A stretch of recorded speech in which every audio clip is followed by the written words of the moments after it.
जब कोई सत्पुरुष तुम्हें सज्ञान दे करके कहता है मां तुम्हारे में ही कोई लोपा मुद्रा बैठा है, तुम्हारे में कोई गार्गी बैठी है, यह भारत की गवेषणा है, गरिमा है। महाराज लक्ष्मण की जो पत्नी अर्धांगिनी, उनका नाम क्या है?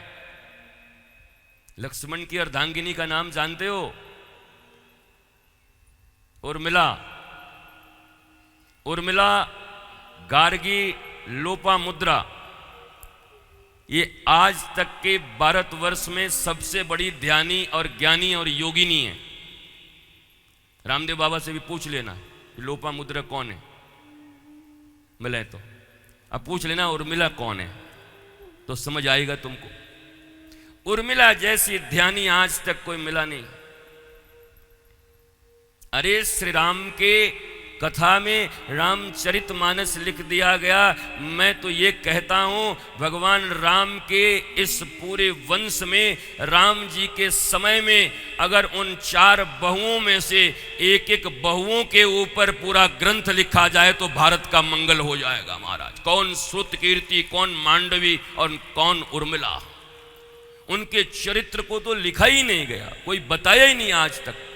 केवल उर्मिला जान गए, श्रुतकीर्ति जान गए, मांडवी जान गए। जानकी तो भगवान श्री राम की अर्धांगिनी है, इसलिए प्रकाश भी है उनका, पर इन तीनों बहनों का कोई प्रकाश नहीं है। भारत को इसको भी प्रकाशित करना चाहिए, और है प्रकाश में। तुम्हें कोई पढ़ाने वाला नहीं, तुम्हें कोई बताने वाला नहीं, फुर्सत किसको है? अब तो रामचरित मानस में भी बैन लगाने की बात चल रही है, तो उर्मिला के विषय में कौन बताएगा तुमको? बताओ।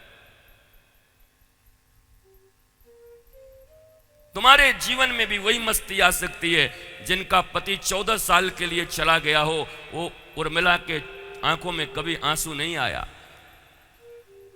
बल्कि यूं कहो जब मेघनाथ ने मार दिया शक्तिवाण और हनुमान जी लेने के लिए आए संजीवनी बूटी, और भरत जी ने देखा कि इतना बड़ा कोई राक्षस बंदर जैसा चला जा रहा है, पता नहीं जाकर के युद्ध में कोई नुकसान कर दे, उधर लंका में राम जी के ऊपर गिरा दे कि अयोध्या के ऊपर गिरा दे। तो एक दूरवा निकाल करके संधान करके मार दिया। हनुमान जी इतने ही बलवान थे तो गिर क्यों गए थे? चलो अब मैं एक सवाल तुमसे भी पूछता हूं। बड़े बड़े महा बजरंग बली हनुमान जी। भरत जी ने बाएं हाथ से एक दूरवा निकाला, टन से ऐसे उछाल दिया, हनुमान जी डन्न से गिर गए।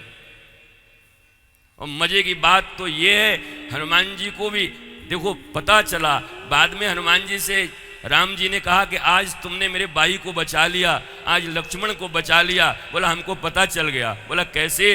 बोला जब आपके भाई ने दूरवा मार के मुझे गिरा दिया, उसके बाद भी वो जो पर्वत में ला रहा था वो जस का तस टंगा हुआ था, तो मैं समझ गया मैं तो बहाना हूं, काम सब श्री राम का है, प्रभु तुम्हारा है। हम तो नीचे गिरे थे, उसके बाद भी पर्वत ऊपर खड़ा था। वो कौन खड़ा करके रखा था? कोई पहली बार थोड़ी गिरिराज जी को उठाया है भगवान श्री कृष्ण ने। रामावतार में भगवान ने अदृश्य रूप में भी उस पर्वत को उठा करके रखा है महाराज। भगवान ही गिरि गोवर्धन को उठाते हैं, भगवान ही कामदगिरि को उठाते हैं। तुम्हारे देह गोवर्धन को उठाने वाले, चलाने वाले भगवान ही है और कोई नहीं है, ईश्वरीय। उर्मिला को जगाया गया।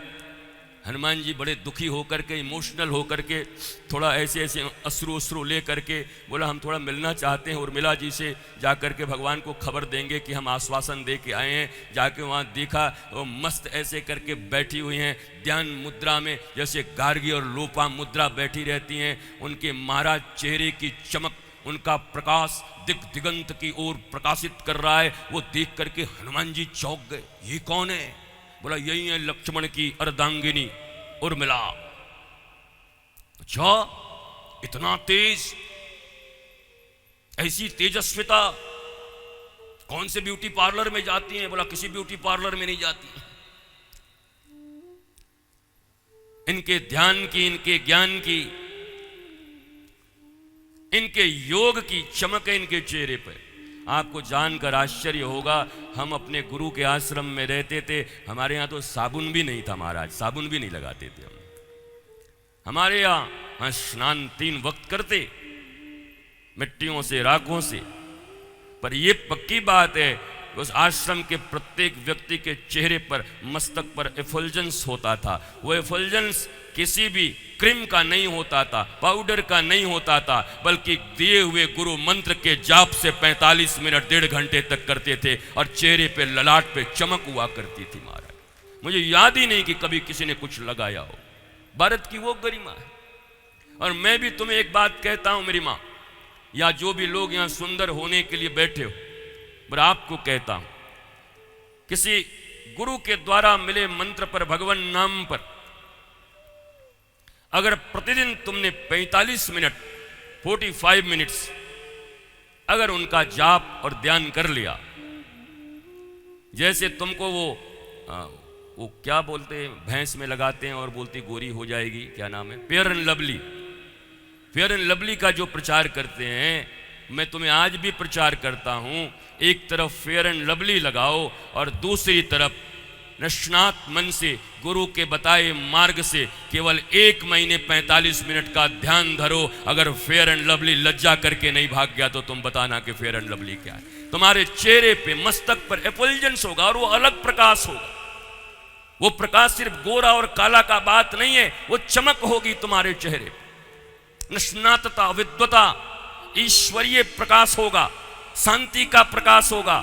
लोग देख के तुम्हें हैरान हो जाएंगे। तुम्हारे घर वाले ही देख करके, क्रोधित आदमी भी आकर के तुम्हारे सामने खड़ा होकर के 1 मिनट में शांत हो जाएगा, क्योंकि तुम्हारा अणु अणु, तुम्हारा परमाणु उस समय चारों तरफ शांति व्याप्त कर रहा होगा। धर्म केवल कथाओं की चीज नहीं है, केवल नगाड़े पीटने की चीज नहीं है, केवल डोल पीटने की चीज नहीं है। धर्म के एक एक विषय को जानना, जीवन में अपनाना। जान लेना भी बड़ी बात नहीं होती, मान लेना भी बड़ी बात नहीं होती, कर लेना बड़ी बात होती। मान भी लिया, जान भी लिया, किया कुछ नहीं, क्या हो गया? क्या हो सकता है बताओ? तुम्हारे जान लेने से क्या हो जाएगा? तुम्हारे मान लेने से भी क्या? मैं भगवान को बहुत मानता हूं। मानते हो तो भगवान का मानते हो, भगवान को मानते हो कि भगवान की मानते हो? गुरु को मानते हो कि गुरु की मानते हो? प्रश्न ये, शास्त्र को मानते हो? रामायण को लाल कपड़े में बांध करके 32 गिट्ठे डाल करके उसके ऊपर रोली मोली फूल चंदन चढ़ा करके आरती दिखा देते हो। क्या कभी उस रामचरितमानस को खोल कर पढ़ने और पढ़ करके कभी गुरुदेव भगवान से उनके चौपाइयों के अर्थ को समझने का प्रयत्न करते हुए अपने जीवन में उसे अपनाने का भी प्रयत्न करते हो कि नहीं करते हो? और अगर नहीं करते तो क्या ही लाभ हो जाएगा बताओ?